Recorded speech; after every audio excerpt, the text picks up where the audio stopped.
જય શ્રી સ્વામિનારાયણ, જય કષ્ટભંજન દેવ. શ્રી કષ્ટભંજન દેવ હનુમાનજી મંદિર, સાળંગપુર ધામ વતી હું સ્પષ્ટતા કરું છું. કોપીરાઇટ માત્ર કિંગ ઓફ સાળંગપુરની મૂર્તિની સુરક્ષા માટે છે. હનુમાનજી તો સૌના છે. છેલ્લા કેટલાક સમયથી સોશિયલ મીડિયામાં એવી ખોટી અફવા ચાલી રહી છે કે સાળંગપુર શ્રી કષ્ટભંજન દેવ હનુમાનજી મંદિરે હનુમાનજીના કોપીરાઇટ્સ કરાવી લીધા છે અને હવે કોઈ ભક્ત સંસ્થાની મંજૂરી વગર નવું મંદિર કે હનુમાનજીનું નામ રાખી શકશે નહીં. મંદિર આ બાબતને તદ્દન ખોટી અને ગેરસમજ ગણાવે છે.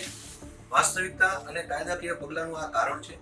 સાળંગપુર ધામ ખાતે કિંગ ઓફ સાળંગપુર જે 54 ફીટની ઊંચી મૂર્તિ દાદાની સ્થાપના થઈ, તેના કેટલાક લેભાગુ તત્વો અને ધંધાદારીઓએ ભક્તોને છેતરવાનું મોટું નેટવર્ક શરૂ કર્યું છે.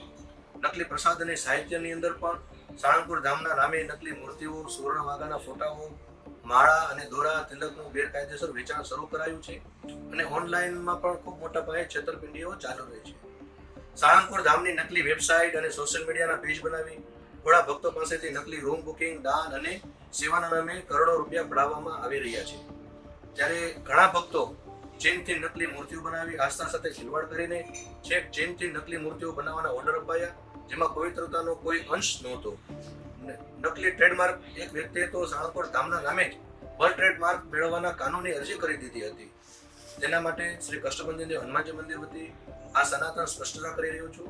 આવી મોટી છેતરપિંડી અને આર્થિક લૂંટ વડા ભક્તોને બચાવવા માટે જ કાનૂની નિષ્ણાતોની સલાહથી માત્ર સાળંગપુર ધામ સ્થિત કિંગ ઓફ સાળંગપુરની શ્રી વિશિષ્ટ મૂર્તિ, તેના સુવર્ણ વાઘા અને સંસ્થાના લોગો, તેના જ અમે કોપીરાઇટ અને ટ્રેડમાર્ક લેવામાં આવ્યા છે.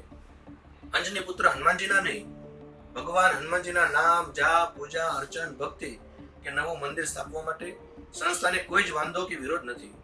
સમસ્ત ભગવાનના કોપીરાઇટ્સ ક્યારેય કોઈને મળી જ ના શકે. હનુમાનજી સદાય સૌના હતા, છે અને રહેશે. એમના પર કોઈ એકનો અધિકાર હોઈ ના શકે.